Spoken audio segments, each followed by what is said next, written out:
রান্নার গ্যাসের অস্বাভাবিক মূল্যবৃদ্ধির প্রতিবাদে আন্তর্জাতিক নারী দিবসের বিকেলে সরব হল দক্ষিণ দিনাজপুর জেলা মহিলা তৃণমূল কংগ্রেস।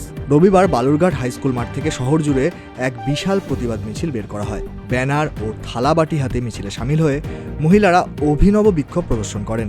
বালুরঘাট বাসস্ট্যান্ড এলাকায় এলপিজি সিলিন্ডার উল্টে দিয়ে রাস্তায় ইট পেতে প্রতীকী রান্না করে প্রতিবাদ জানান তারা। বিক্ষোভে উপস্থিত ছিলেন জেলা মহিলা তৃণমূল নেত্রী স্নেহলতা হেমব্রম, পুরসভার চেয়ারম্যান সুরজিৎ সাহা ও জেলা সাধারণ সম্পাদক অশোক মিত্র। তাদের অভিযোগ, লাগামহীন দাম বাড়ায় সাধারণ মানুষের হেসেলে টান পড়েছে। মহিলাদের কথা না ভেবে ওনারা কিন্তু গ্যাসের দাম, যেটা মহিলারা প্রতিনিয়ত ব্যবহার বা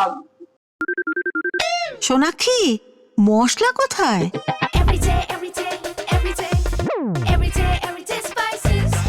এভরিডে মশলা, দেশের স্বাদ। প্রতিদিন আমাদের প্রয়োজনীয় কাজে লাগে, যে রান্না থেকে শুরু করে চা থেকে শুরু করে সমস্ত এরকম কাজে লাগে গ্যাস, কিন্তু সেই গ্যাসের দাম কালকে আমরা দেখেছি 4 টাকা করে বৃদ্ধি করেছে।